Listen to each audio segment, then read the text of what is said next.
Episodio número 2838.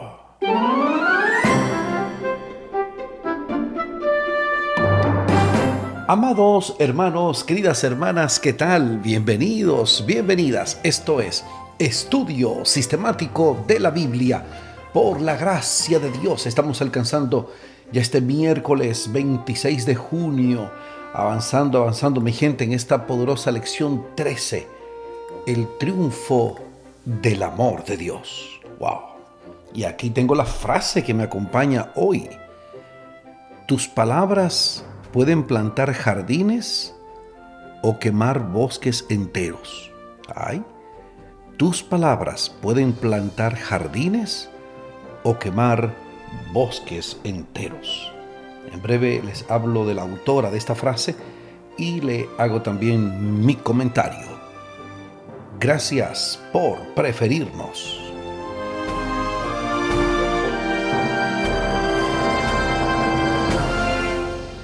Poderosa frase que nos ocupa hoy en el programa. Me encantó. Tus palabras pueden plantar jardines o quemar bosques enteros.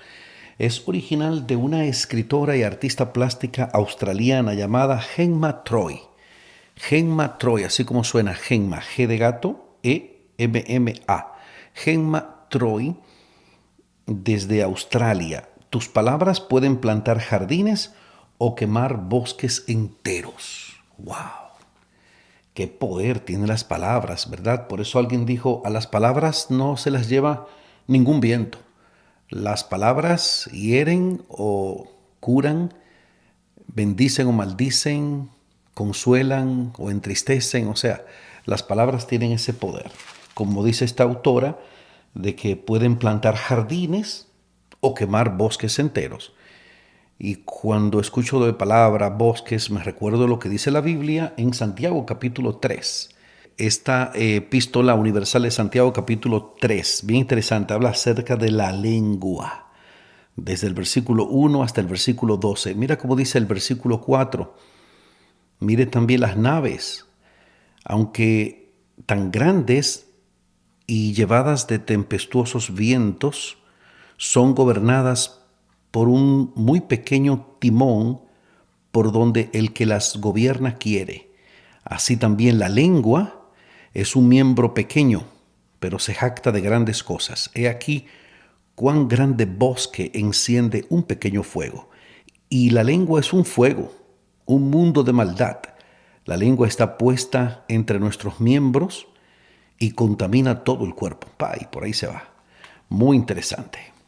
Me comentaba mi buen amigo hermano Osiris Pérez, ingeniero Osiris Pérez, en Santo Domingo, República Dominicana, de que la lengua no tiene huesos, pero es lo suficientemente fuerte como para destruir un corazón o para herir un corazón, algo así.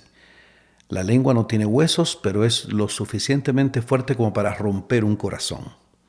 ¿Ok? Y alguien más dijo que, cuidado, la lengua es un lugar húmedo y se puede resbalar. Alguien más dijo que la lengua es un órgano musculoso que, para desgracia de algunos, solo está atado de un lado. Es un órgano musculoso que, para desgracia de algunos, solo está atado de un lado. O sea, ese órgano musculoso del otro lado está suelto. Pero muy interesante. Así que puede plantar jardines o quemar bosques enteros. Es nuestra petición al Señor de que nos dé la sabiduría para que plantemos mejor jardines antes de quemar bosques enteros. Bien, para hoy miércoles tenemos el juicio en el milenio. Seguimos profundizando en este tema del triunfo del amor de Dios. Les invito para que hablemos con nuestro Señor en oración. Nuestro Dios, nuestro Padre, Señor, en esta hora adoramos, glorificamos tu nombre. Toda la honra, toda la gloria sean dadas a ti por siempre, Señor. Muchas gracias por esta oportunidad que nos concedes de seguir edificándonos con el mensaje de tu palabra. que estos temas, en lugar de causarnos miedo o terror o ansiedad o susto, nos inspiren, nos consuelen, nos ayuden a avanzar, sabiendo que muy pronto ha de llegar el establecimiento de tu reino en este mundo, Señor. Y que así podamos también comunicarlo a los demás. Lo suplicamos en el nombre glorioso de nuestro Señor Jesucristo. Amén, Señor. Amén.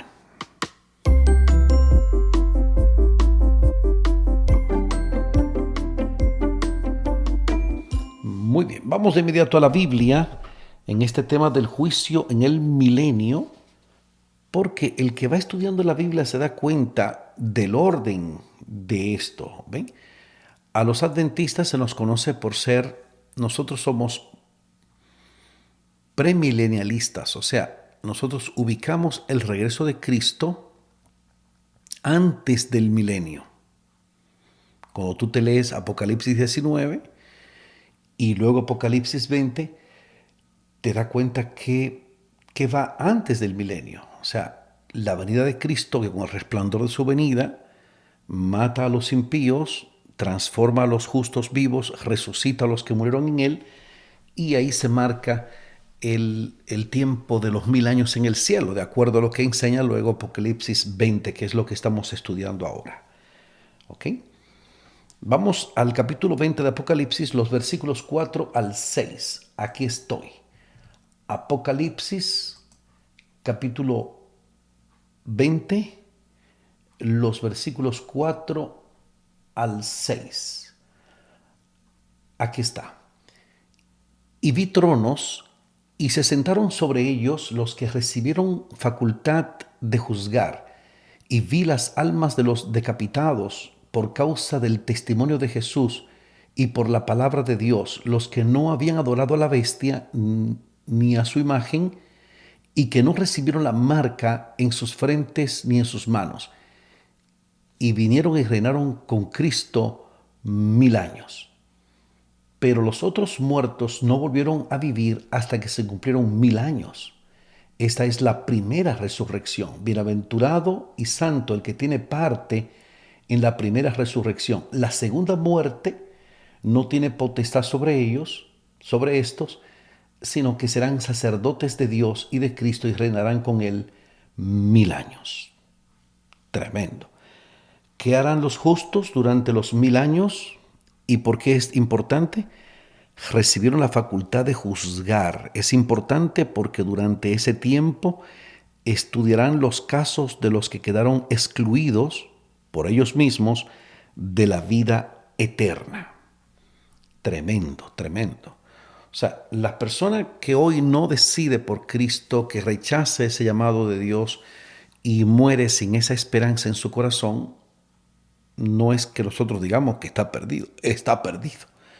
Pero no fue porque no se le hizo el llamado, no fue porque Dios no tuvo misericordia de esa persona, sino porque esa persona por su propia elección se excluyó de esa bendición que estaba provista para él o para ella. Por eso aquí puse en los apuntes, pueden ver que escribí, es importante porque durante ese tiempo estudiarán los casos de los que quedaron excluidos, entre paréntesis, por ellos mismos, de la vida eterna. Durante el milenio, los justos tendrán la oportunidad de observar de primera mano la justicia y el amor de Dios en la forma en que Él resolvió el problema del pecado. ¿Quién no tiene preguntas que le gustaría hacer a Dios sobre muchas cosas? Ahora, durante el milenio en el cielo, los redimidos pueden plantearle esas preguntas.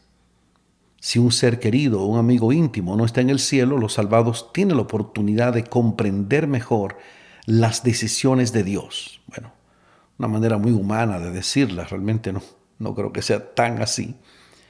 Pero de una manera nueva, con más fuerza que nunca, los redimidos captarán los poderosos intentos de Dios para salvar a cada persona que haya vivido alguna vez. De nuevo, reconocerán que todo el que está perdido se ha perdido el cielo a causa de su propio rechazo personal de Cristo, como yo les conté. Solo entonces Dios traerá el juicio final, la muerte segunda o la segunda muerte, que es la destrucción eterna sobre los perdidos. Por ejemplo, sigamos con Apocalipsis 20. Ahora desde el versículo 7 hasta el 9, dice así: Cuando los 1000 años se cumplan, Satanás será suelto de su prisión y saldrá a engañar a las naciones que están en los 4 ángulos de la tierra, a Gog y a Magog, a fin de reunirlos para la batalla, el número de los cuales es como la arena del mar. Y subieron sobre la anchura de la tierra y rodearon el campamento de los santos y la ciudad amada, y de Dios descendió fuego del cielo y los consumió. Tremendo, tremendo. Entonces, ¿cómo concluyen los 1000 años? ¿Cuál es el destino de Satanás y de sus seguidores? Habla de que Satanás será suelto de su prisión, pero su destino y el de sus seguidores será la destrucción total. Sería bueno, mi gente, que se vayan relacionando con lo que dice Apocalipsis 20, porque así que uno le va encontrando como la vuelta. Por ejemplo, en el versículo 10 que dice, Apocalipsis 20:10, y el diablo que los engañaba fue lanzado en el lago de fuego y azufre, donde estaban la bestia y el falso profeta, y serán atormentados día y noche por los siglos de los siglos. Tremendo. Ahí que se dan cuenta en el 21 qué significa eso de que rodearon la ciudad, porque dice el 21 que la Nueva Jerusalén desciende del cielo, y ahí es que ellos intentan hacer ese ataque, pero de Dios sale fuego y los destruye, los consume. Muy bien, muy bien. Wow, qué descriptiva la Biblia, ¿eh? Durante 1000 años, Satanás no ha tenido a nadie a quien tentar ni engañar. Él y sus ángeles han estado solos para reflexionar sobre las consecuencias mortales del pecado. Al final del milenio, los impíos muertos resucitan para enfrentar el juicio y recibir su recompensa final. Ahora Satanás tiene un vasto ejército de seguidores. Aunque Satanás ha sufrido derrota tras derrota en el gran conflicto, se siente animado al ver la enorme multitud de los perdidos. Aún no está dispuesto a terminar su rebelión, por lo que sale a engañar a estas naciones. Satanás los inspira a hacer un último gran esfuerzo para derrocar a Dios y establecer su propio reino. El término Gog y Magog se utiliza para describir a Satanás y a los inconversos de todas las edades. Satanás y sus seguidores rodean el campamento de los santos y la ciudad amada. Al final del milenio, no solo resucitarán todos los impíos, sino además la ciudad santa, la Nueva Jerusalén, descenderá del cielo a la tierra. Los santos han estado viviendo y reinando con Cristo en la Nueva Jerusalén durante el milenio. Ahora, al final de los 1000 años, la ciudad desciende a la tierra junto con Dios, Jesús, los ángeles y todos los redimidos, como dice Apocalipsis capítulo 21. Todos están presentes para la batalla final del gran conflicto. El pecado está a punto de ser erradicado de una vez por todas. Tremendo, tremendo. Esto me conecta a la gran esperanza que he abrazado durante tantos años, hermano. ¿Qué dice el calendario del juicio final sobre el carácter de Dios?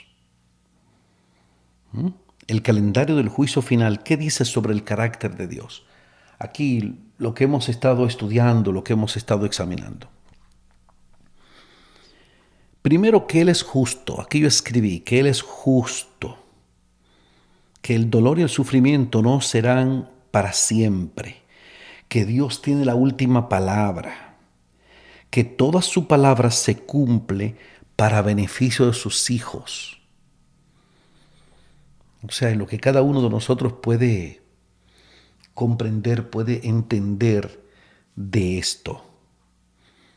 Me encanta este estudio porque es la forma como la Biblia explica estos acontecimientos.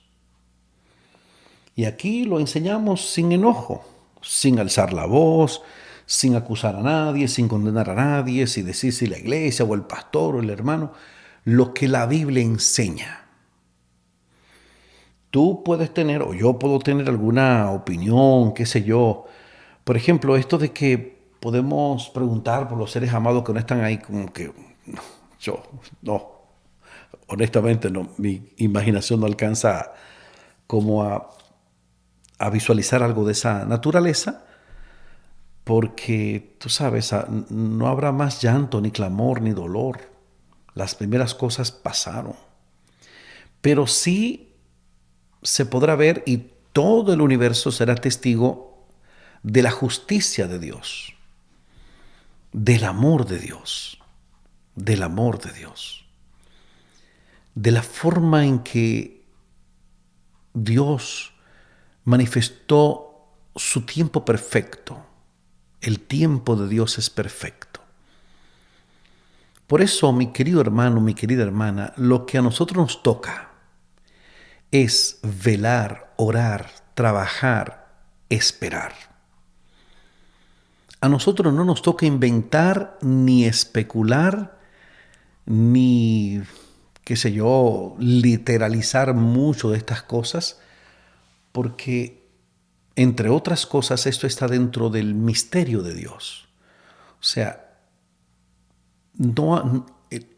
trabajar con el futuro puede resultar un terreno extremadamente peligroso para el ser humano,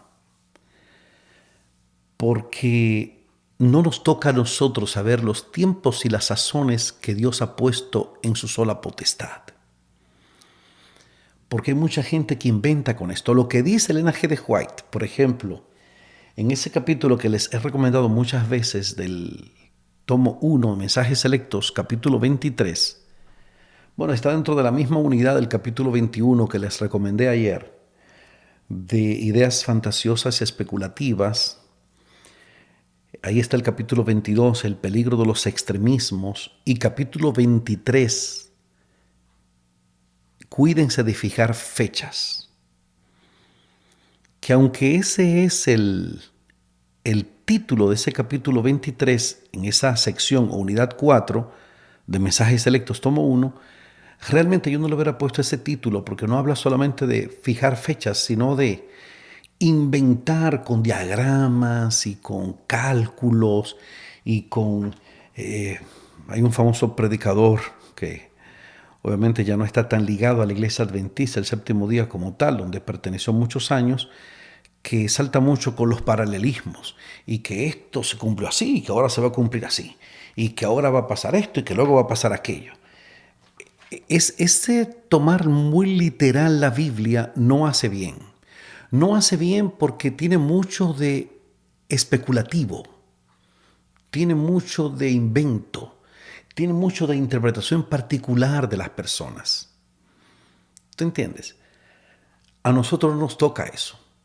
Entonces dice Elena G. de White, dentro de ese capítulo 23, cuídense de fijar fechas, Mensajes Selectos, tomo 1, que lo tengo hecho en mi voz, para el que lo quiera, se lo puedo enviar en mi voz, porque es un capítulo un poquito largo, pero yo lo grabé y ustedes lo pueden escuchar y nítido, lo grabé sin comentarios. Ella dice que Dios no le ha dado al ser humano el saber el futuro, no le ha dado al ser humano ese conocimiento por una razón,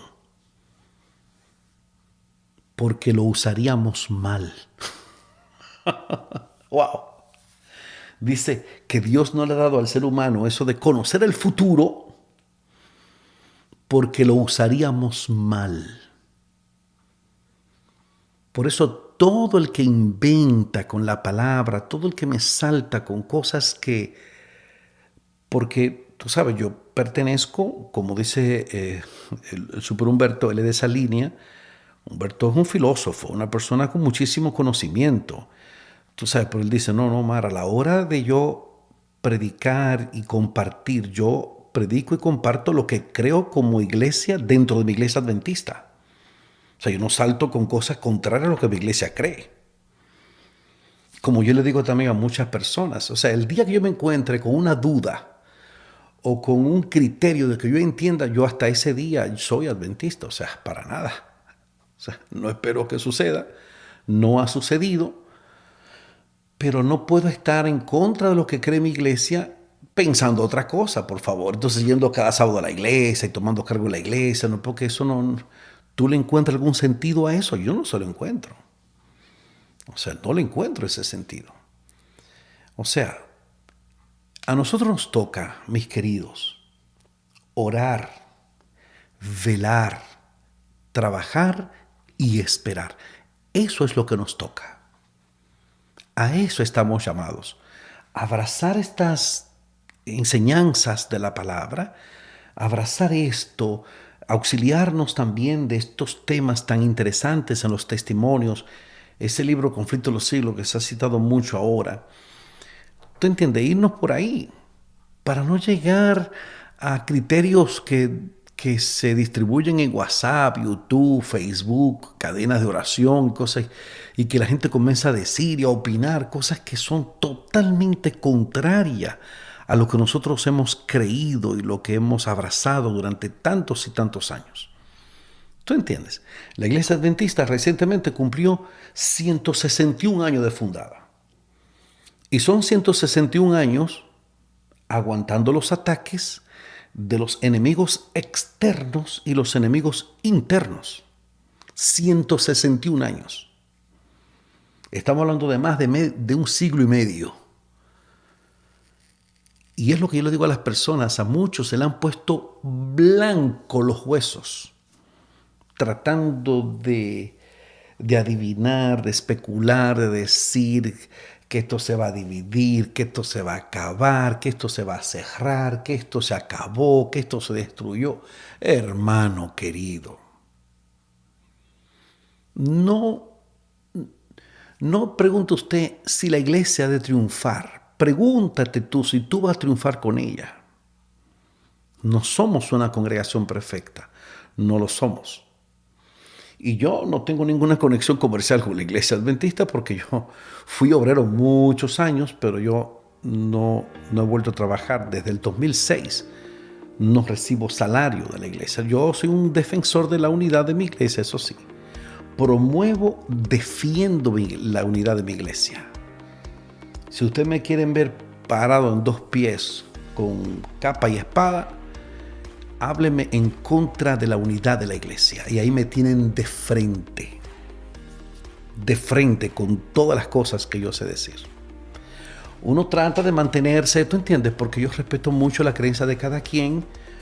Soy muy amigo del que opina contrario. Me he criado, me he formado en esto de el juego de las ideas. Pero a la hora de creer, yo he creído lo que cree mi iglesia.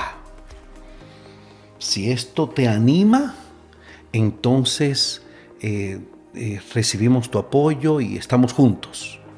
Estamos juntos. Porque de eso se trata, mi hermano, mi hermana. La materia prima de la unidad. O sea, la sujeción al criterio de unidad. Estar juntos, unánimes. Unidos aún en medio de la diversidad. Porque no es una uniformidad. Es una unión en medio de la diversidad. Tú puedes tener algún criterio, yo puedo tener otro criterio, pero estamos unidos, ¿no?, en un propósito, unánimes en un sentir, en ese sentir que hubo también en Cristo Jesús, como dice el apóstol Pablo. ¿Ok? Ahí aproveché para hacerles estos comentarios que hace mucho tiempo quería hacer. ¿Ok?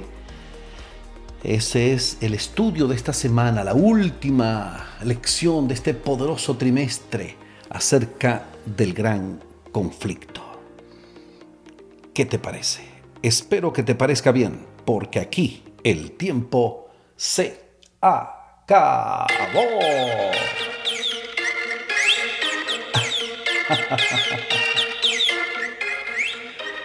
¿Qué hemos aprendido hoy? Bueno, eso mismo. Ese juicio en el milenio, de acuerdo como lo establece Apocalipsis capítulo 20. Revise eso. Obviamente muchas iglesias lo entienden diferente, muchas personas lo entienden diferente. Siempre voy a recordar un señor, yo tenía un cliente, un paciente en Filadelfia. Él era de otra denominación y él sabía que yo era adventista. Y en medio de la conversación de la terapia, él me hacía muchas preguntas. Y él, sin saber lo que los adventistas creíamos acerca del milenio, él me dijo: hermano Omar, yo siempre he creído que Jesús viene antes del milenio. Y yo he hablado con el pastor, y el pastor me dice que no, que el milenio es primero, porque habrá 1000 años de paz en la tierra. Y él siempre me decía, y yo creo que no, que el milenio viene después de la vida de Cristo, porque eso es lo que yo leo en Apocalipsis 19 y 20. Entonces yo le dije, es exactamente como usted me está diciendo. Y entonces ahí le expliqué la posición de los adventistas. Me dijo, oh, wow. Por eso es que me parecen tan coherentes en sus creencias. Yo, claro, hermano, claro. De esta gente honestos, sinceros que hay, ¿tú entiendes? Porque aparece todo tipo de personas en las iglesias. Gente de Dios. Gente de Dios que han abrazado la fe que le han predicado y que han creído y que han entendido. Pero que a la hora de la hora Dios se revela en ellos. Y van descubriendo hasta por ellos mismos estas posiciones, estas creencias, de acuerdo al orden que establece la palabra de Dios. Escuché clarito que dijeron amén. Vamos a orar. Nuestro Dios, nuestro Padre, Señor, adoramos, glorificamos tu nombre. Muchas gracias, Señor, te damos muchas gracias por esta seguridad en tu palabra, porque tenemos la palabra profética más segura, a la cual hacemos bien estar atentos como una antorcha que arde en lugar oscuro. Gracias, oh Señor, por estas grandes verdades de las Escrituras. Ayúdanos no solo a conocer esto y a memorizarlo y a saberlo, mas a practicarlo en nuestra vida diaria, enseñar a los demás cómo es la verdad en Cristo Jesús. Es en su nombre y por sus méritos que lo suplicamos, Señor. Amén. Amén.